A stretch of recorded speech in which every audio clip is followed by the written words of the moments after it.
ಏನು FDA ಅಧಿಕಾರಿ ಮೆಹತಾಬ್ ಇದ್ದಾರೆ, ಅವರು ಇಲ್ಲಿ ಶಿವಮೊಗ್ಗದಲ್ಲಿ 2 ವರ್ಷದಿಂದ ಅಧಿಕಾರಿಯಾಗಿದ್ದಾರೆ. ಇವರು ಸರ್ವಾಧಿಕಾರಿಯಂತೆ ವರ್ತಿಸಿದ್ದಾರೆ. ಅದಕ್ಕೆ ಏನಂದರೆ, ಇವರು ಇಲ್ಲಿ ಮುಸ್ಲಿಂ ಹಾಸ್ಟೆಲ್ ಸಮಯ ಇತ್ತು. ಇನ್ನು ನಾವು ನಮ್ಮ ಸಮಯ ಮುಗಿದ ತಕ್ಷಣವೇ ಇವರು ಆಡಳಿತ ಅಧಿಕಾರಿ ಆಗೋಕ್ಕಿಂತ ಮುಂಚೆನೇ ಇಲ್ಲಿ ಅಧಿಕಾರವನ್ನು ತಗೊಂಡ್ರು.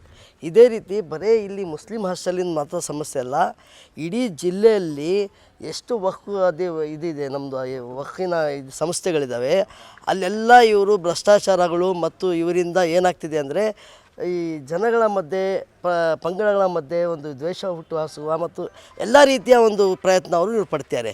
ಇವರು ಆಗಿರೋದೇನು FDA, ಇವರು ಫಸ್ಟ್ ಡಿವಿಷನ್ ಅಸಿಸ್ಟೆಂಟ್ ಅಷ್ಟೇ ಇವರು. ಆದರೆ ವಕ್ಫ್ ಅಧಿಕಾರಿ ಥರ ವರ್ತಿಸ್ತಿದ್ದಾರೆ. ನಮ್ಮದು ಆಗ್ರಹ ಏನಂದರೆ, ಇವತ್ತು ಏನು ಮುಸ್ಲಿಂ ಸಮಾಜದ ಮುಖಂಡರು ನಾವು ಸೇರಿದ್ದೀವಿ, ಈ ಶಿವಮೊಗ್ಗ ಜಿಲ್ಲೆ ಏನಿದೆ ಇದು ಕುವೆಂಪು ಅವರ ನಾಡು, ಇದು ದೊಡ್ಡ ಜಿಲ್ಲೆ. ಇಲ್ಲಿ ಮಾಜಿ ಮುಖ್ಯಮಂತ್ರಿಗಳು 4-5 ಮುಖ್ಯಮಂತ್ರಿ ಕೊಟ್ಟಿರುವ ಜಿಲ್ಲೆಯಲ್ಲಿ ಇಲ್ಲಿ ಒಬ್ಬ ಕಾಯಂ ವಕ್ಫಾಧಿಕಾರಿಯನ್ನು ನೇಮಿಸಿ ಇಲ್ಲಿ. ಯಾಕಂದರೆ ಇಲ್ಲಿ ಈ ರಾಜಕೀಯದಲ್ಲಿ ಶಿವಮೊಗ್ಗ ಅಂದರೆ ಒಂದು ಹೆಸರುವಾಸಿಯಾದ ಜಿಲ್ಲೆ. ಈ ಜಿಲ್ಲೆಗೆ ಒಬ್ಬ ವಕ್ಫಾಧಿಕಾರಿಗೆ FDA ಅಧಿಕಾರಿಗೆ ಕರ್ಕೊಂಡ್ಬಂದು ಒಬ್ಬ ಕ್ಲರ್ಕಿಗೆ ನೀವು ಅಧಿಕಾರಿಯಾಗಿ ಮಾಡಿದರೆ ಕ್ಲರ್ಕ್ ಕೆಲಸನೇ ಮಾಡೋದು.